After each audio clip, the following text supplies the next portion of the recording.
Hello everyone, thanks for joining in again.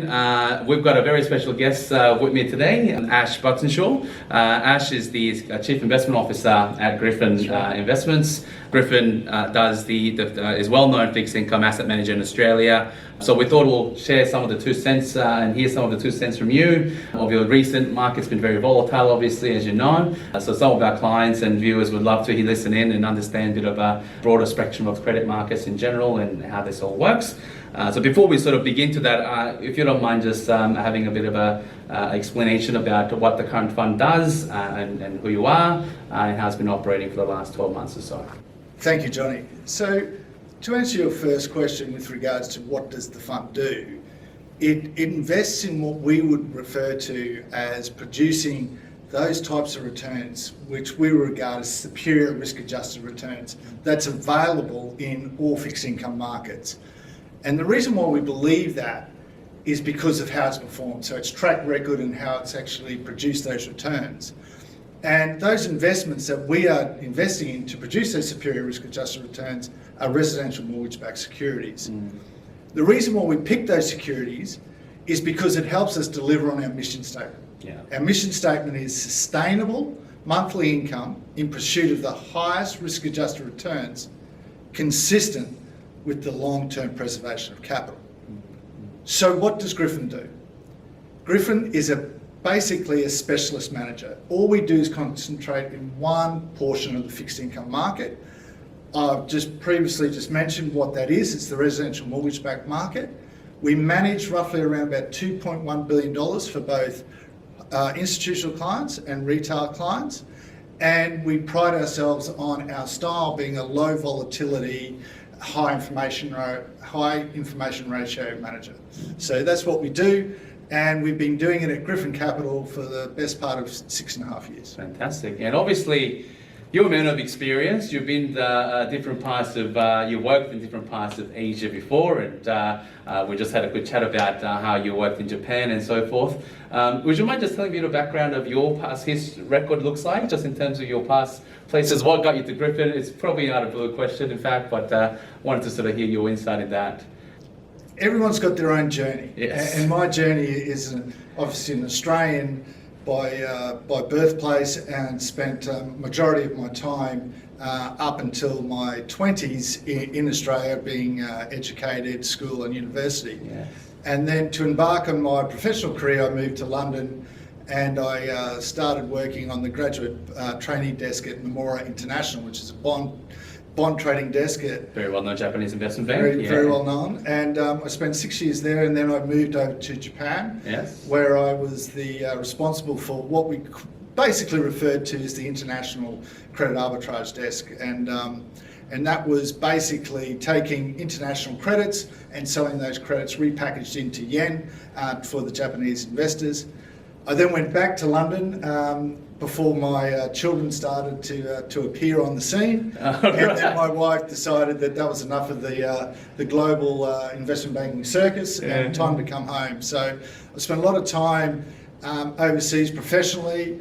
I then came back, and we ended up, the team was formed together in the late stages of the Babcock and Brown business, and in 2008 we moved over to Threadneedle International, which was obviously a very big UK fund manager, which was amalgamated with Columbia, which is the US part of their the asset management, back in 2012, 2013, which instigated the actual bringing together and us moving out of Threadneedle International and into Griffin Capital with their full blessing. There you go. So you lived and breathed fixed income for long time, for many years. Okay, that's great to know. Follow on from the first part, I guess the mortgage-backed security. Obviously, from many clients' perspective, that word itself sometimes could cause some of that bad memory that we had in 2008 and over in the US. Obviously, that the whole financial crisis happened back of the mortgage-backed or poor mortgage-backed securities that was assembled in the US. And obviously, Australia is a completely different beast when we talk about that in Australian market perspective. Would you mind sharing your 2 cents about what this mortgage-backed security market looks like in Australia, and why was it so attractive for you to jump out and really get involved in managing this asset class? we've just touched on my experience, and obviously I have other team members as well who've got, if not some deeper experience than I do in some of these asset classes.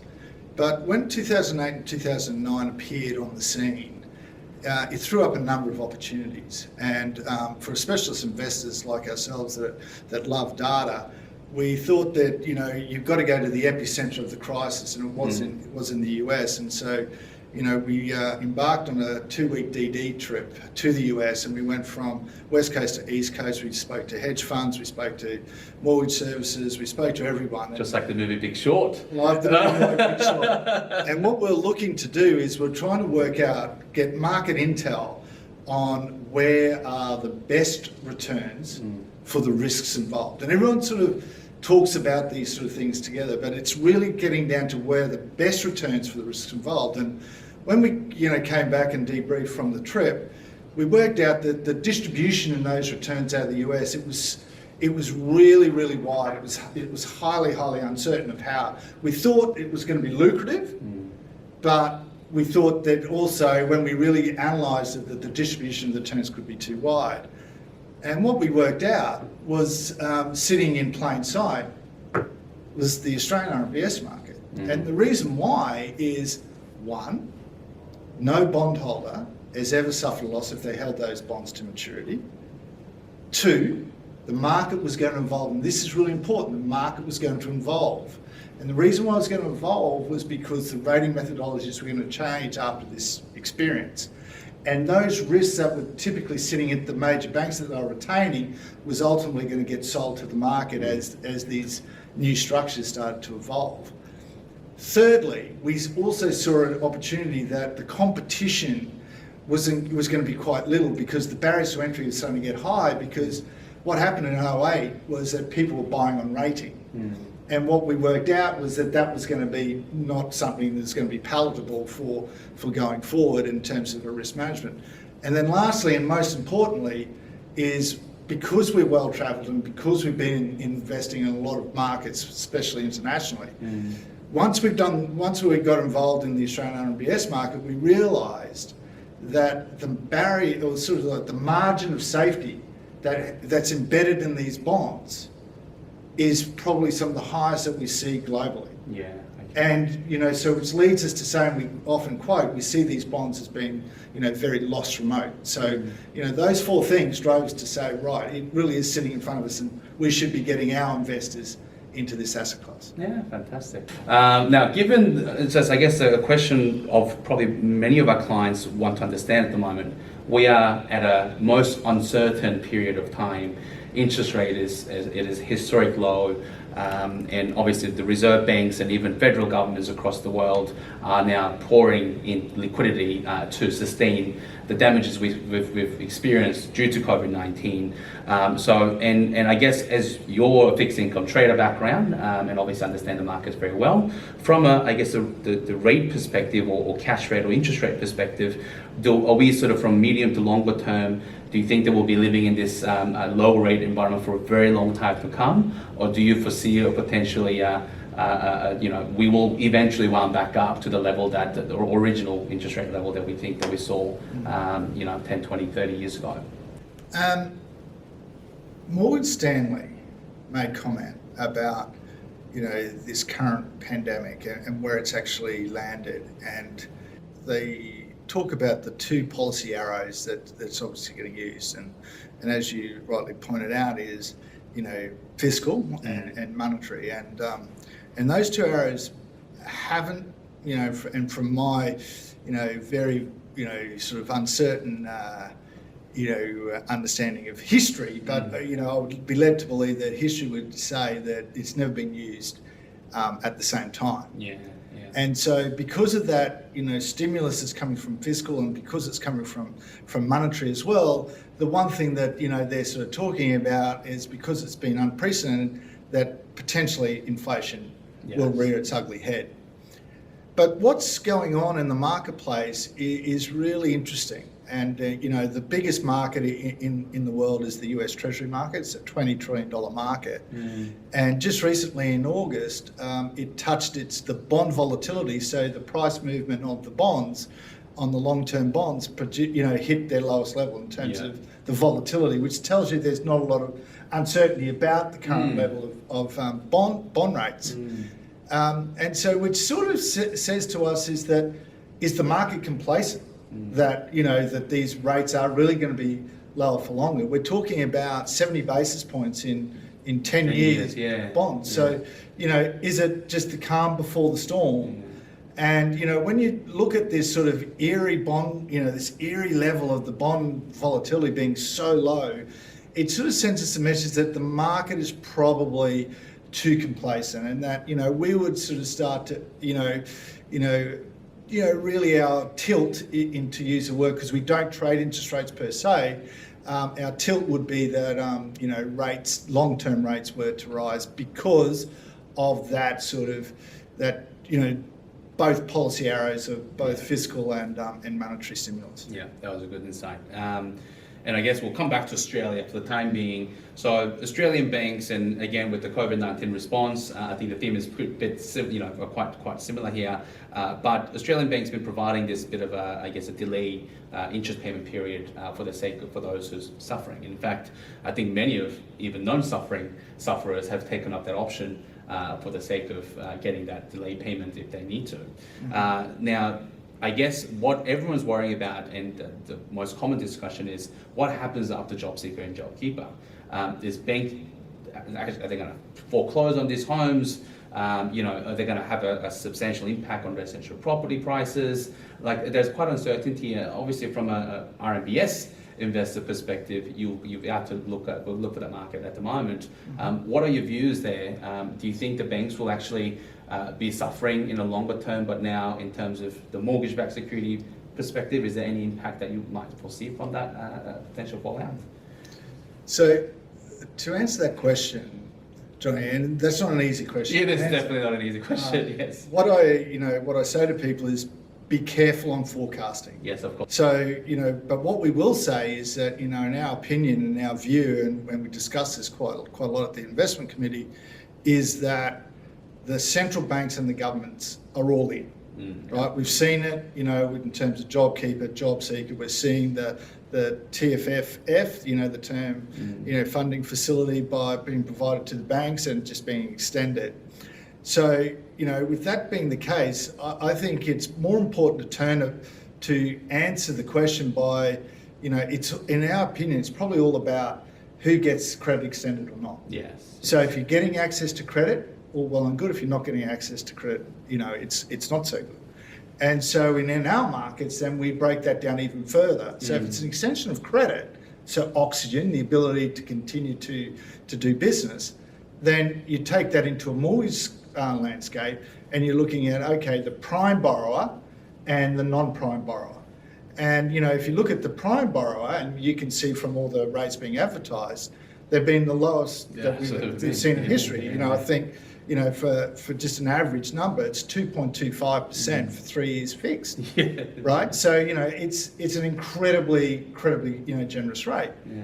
But then we'd argue for the non-prime borrower, or the weaker sort of borrower profile, that it's going to be difficult for them to change their existing arrangements or circumstances, and then they're going to be not to get access to that sort of credit, or it's going to be expensive to get access to that sort of credit. And so with that being the backdrop, and that the prime borrower is getting access to credit, and as we can see with those sort of rates, that mortgages, as you would be aware, that RMBS love low mortgage rates, because why?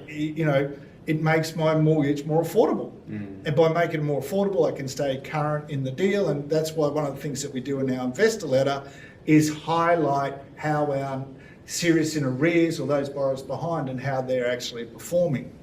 And so that is, I think, a better way to answer the question. Yeah, and then you come down to the housing market, and my opinion is as good as anyone's, right? Yes. So, but what I will say, and what we do collect, is we look at the shadow inventory, and that's those borrowers that are in serious arrears, that their houses are about to come on the market because their mortgage is in possession. Yeah. So what we refer to as MIP. Yeah. And that was a big thing in the US when all these borrowers started falling over, that the MIP and the shadow infantry levels were enormous, and that was going to ultimately turn up to, hammer house prices down.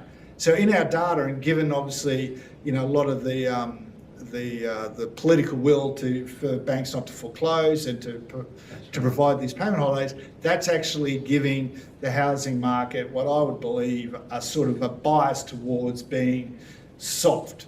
And but that is erring on the side of caution. There is probably an argument that it's going to be stable to ultimately starting to improve, but from a comment or from a belief in how we manage our risk, we'd err on the side of caution, and so therefore we would be taking the position that we see the housing market as being a little bit soft. Yeah, perfect, great. Thank you for answering that question, Ash. So I guess another part, and you've experienced it as a credit traders in the past. Obviously, the US a credit market tends to seem like have some correlation effect to Australian credit market to a certain extent. And I know probably this is a little bit outside of your mandate when we talk about corporate stuff, but as a professional in the market, if I could ask the question. So we've seen a lot of zombie companies being traded in the US, and I think even in Australia, there's been some rules around not really going into a bankruptcy state in terms of trading companies if they're suffering from COVID related status. So with all the increase of US zombie companies and corporate credit, the liquidity has been quite dry as well in some areas of the market.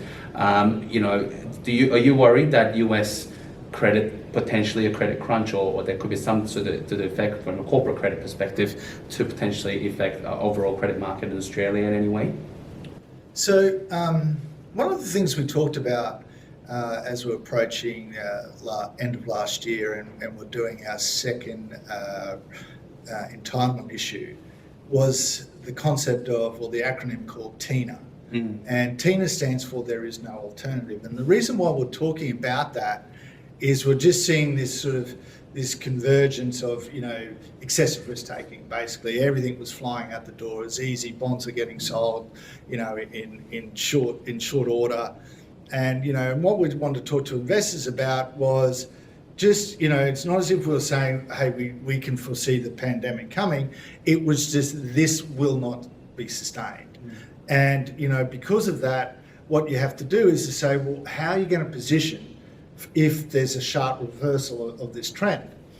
And, and so one of the things that then, the market's now moved into is, so that was, going into fourth quarter, we obviously have the pandemic and we were conservative in our positioning, and hence why we didn't see any real erosion in our NAV, in our GCI listed fund. So, but now the market's got to deal with what we're referring to as, I didn't coin this, but is FUD. And FUD is FUD, which stands for fear, uncertainty, and doubt. And so what now that we have to sort of all be, be cognizant of is that the world is beware of distorted asset classes, which are getting, heavy presence from central banks. And so, where we've got to do, and what us as, custodians for people's money, is that we actually have to look at risk. And risk is very dynamic, and it's, as we come into these sort of crises, we're going in quicker and we're coming out just as fast. But returns, Johnny, get set by the global audience, right? The returns are what they are. And so what we have to do as managers is start to sit there and think about, well, how are we going to then basically monitor this risk, or how are we going to calibrate this risk? And it takes time. The fact is it takes time. And then you've got to design it, right? These changes, then you've got to implement it, and you've got to be able to then, and that gets you into a position where you can obviously be true to label to yourself, but more importantly to your clients, that you are now going to try and produce the best risk-adjusted returns. So you've just made a case of huge uncertainty. So then in this uncertain world, what are you going to be striving for? Predictable asset classes. You have to go after predictable asset classes. Our opinion, one of the most predictable asset classes are residential mortgage-backed securities. The numbers don't lie, as we said. No bondholders suffered a loss. We've said through our travels that it's got, some of the highest margins of safety inbuilt into these structures. And we fundamentally see that playing out in our market with the NAV not really sort of moving around through the pandemic, through the pandemic crisis, but that had a lot to do with our portfolio positioning. So, you know, it's hard now as we sit here and say, okay, well, it's still so uncertain. Then if you overlay it with what we would say is, we've stated, you know, in all our presentations, is that we apply the APRA PML, and they've labelled that PML stress test that we use as a 1 in 200 year event. Right. And then here with confidence, I can say to you, Johnny, when we apply that on all our investments, those investments pass with a considerable margin of safety over that stress, that 1 in 200 year event. And so in sort of short terms, you could say, what's more predictable than Australians paying their residential mortgage? So, you know, our advice would be, you know, stay close to home. Yeah, that's probably very good advice between us here. Yeah. Look, I agree. I think predictable asset is something that we also look for. I guess at this moment the clarity is about everything. So that's actually great to understand from that perspective. Well, look, thank you for sharing some of that great insight. I think it's quite rare to come across especially RMBS, a specialist fund manager in Australia, in fact, and I know you are quite leading in that particular space as well. Thank you for sharing that insight. Hopefully we can have you again in months to come at a next visit. You can perhaps give us a better update of hopefully that the COVID-19 would have been passed and everything could have hopefully fall into the normal places. Again, appreciate your time and thank you for speaking to our clients and our viewers. Okay. Thank you. Thank you, John.